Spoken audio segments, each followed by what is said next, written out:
going on YouTube. I haven't uploaded in like probably 3 years, but I figured now's as good a time as any. So a couple weeks ago, I bought a car. I bought an '07 Mazda 3 hatchback.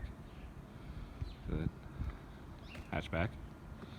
And honestly, it's been my absolute dream car. I love it. I love the hatchback.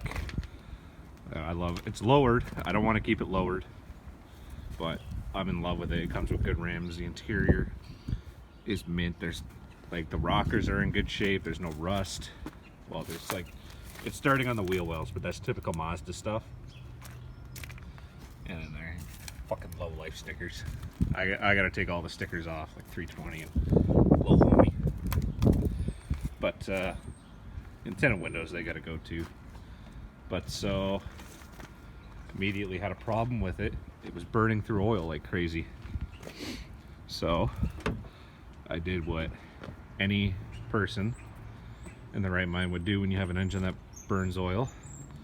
Simple. Just open the hood up here and you swap the motor. Just you know, it's a quick, easy engine swap. It's easier than just adding oil for until you can fix it. A lot cheaper.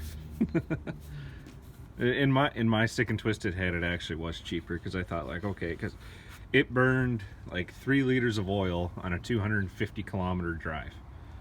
So that's a pretty expensive vehicle to be pumping oil into. But I love this car. I drove it for like a week, didn't like it, and then it just grew on me overnight. I just looked at it, I was like, damn, that thing's sexy. And it's fun to drive. So there's the old motor right there. A 2.3 liter, just a old pile of shit. It was burning oil really bad. Like I said, like 4 something liters in 270 kilometer drive. It was disgusting. It was like smoking really bad. It was rod knocking. It was just horrible. My one solution to it was Lucas heavy duty oil treatment or stabilizer, whatever they call it, the big white jug. Fill it up with that and just hope it takes up the clearance and doesn't knock anymore, which worked at idle for like 20 minutes. And then I went to hop on the service roads to go to Hamilton because I knew I was going to need a new motor, so I figured I'll go pick one up. And I didn't get 3 kilometers away from home before that thing puked its guts out. It spewed oil all over the side of the highway, but like when I took it out and looked at it, like I have no idea where it came from. And that's not oil, that's gas from when I disconnected the fuel line, sprayed everywhere. That is oil. I don't know. But I was expecting like a hole in the block. So, come in, I found a guy online. The other thing too, paints calipers yellow. Who paints calipers yellow? It's a Mazda 3, it's not a Ferrari or a fucking Lamborghini or some shit. It's a goddamn Mazda. Paint them blue. So in comes a 2.3 out of another '07, and I pulled this out of a guy's driveway with him. The car was in his driveway, we pulled it out. I was kind of pissed off that I had to pull an engine at 9:30 at night when I came to pick it up because he said it was ready to go. But I actually do kind of appreciate it because he said he kept it in the car with the wiring harness hooked up and everything, just so I could see the dash readout. And the dash readout on this, dash readout on that was 268,000, and this is 170,000 kilometers.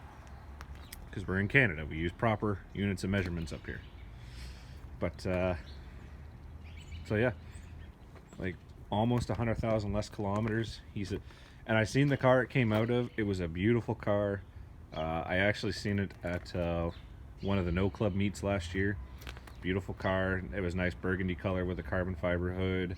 Had a nice exhaust on it. It was just a good daily driver, attention grabber really.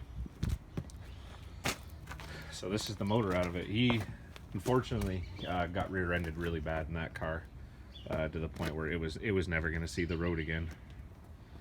But so yeah, he sold me the motor. I picked up the motor. As you can see, the full wiring harness, clutch. Clutch looks a lot newer than that clutch on that pile of shit. Didn't include motor mounts. I'm kind of upset about that, because the ones I'm gonna have to use unless I buy new ones are absolutely shot to shit. They're gonna get a AC compressor pulley if I have a chance in hell to make that work, which I probably don't. Maybe I'll leave it off. Performance. Whatever. But I'm gonna title this video my Mazda 3 problems and engine removal, just because I wanted to give everyone a heads up. So I got the engine out today after spending like 8.5 hours at it. It's freaking retarded. So the reason I spent 8.5 hours at it is because I couldn't get, okay, so that's the AC compressor, that's crankshaft. In order to get a Mazda 3 engine out through the top, like I was doing with the hoist, this has to come off. This whole unit has to come off. And I'm not gonna say it has to, but having the AC compressor come off really helps. Actually, and the oil pan.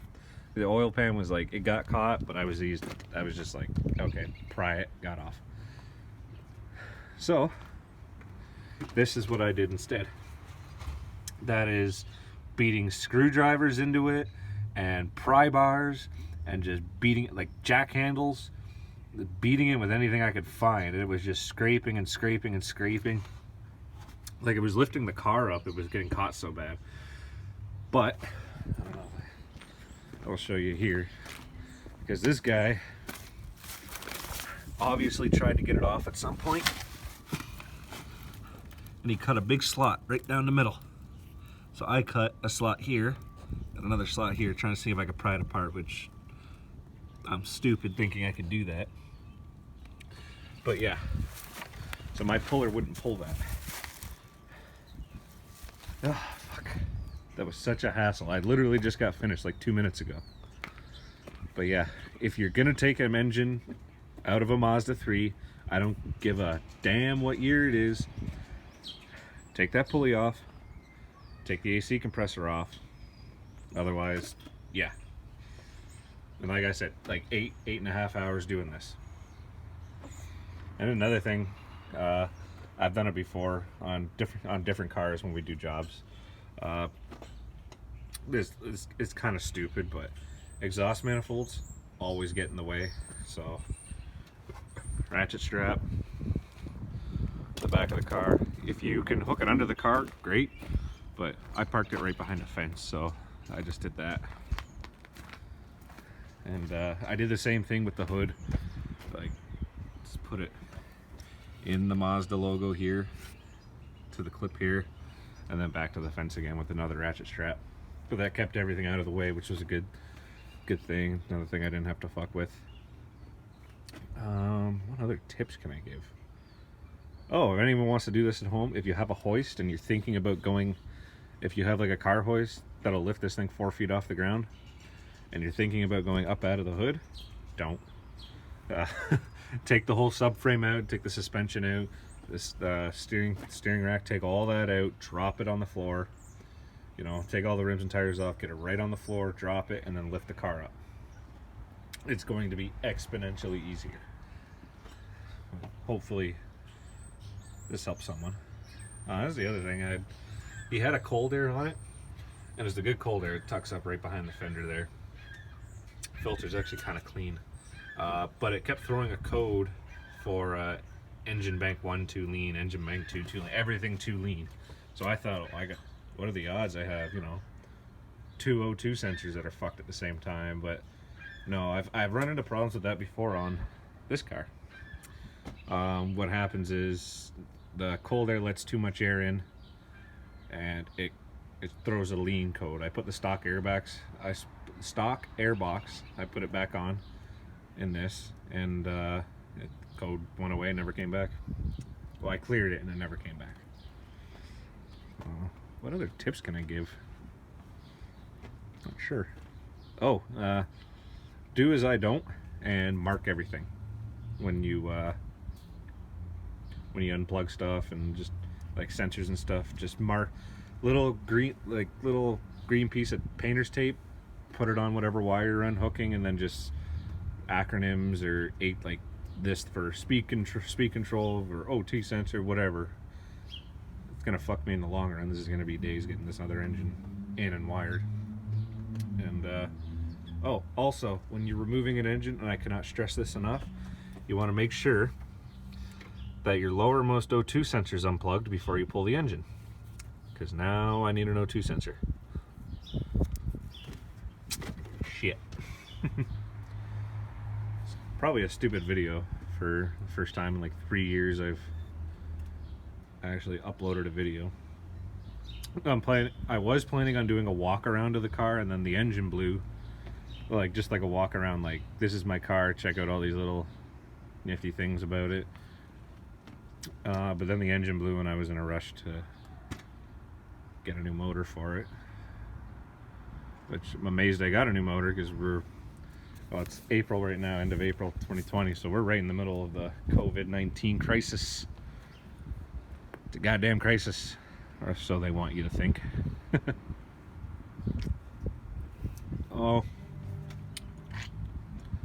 I kind of wish I had the like a tripod stand. I could take time-lapse videos of me taking this thing out, because oh fuck, it was probably hilarious to watch. It wasn't that hilarious to do it. Trying to think of anything else. I know I had some other problems. I can't think of it.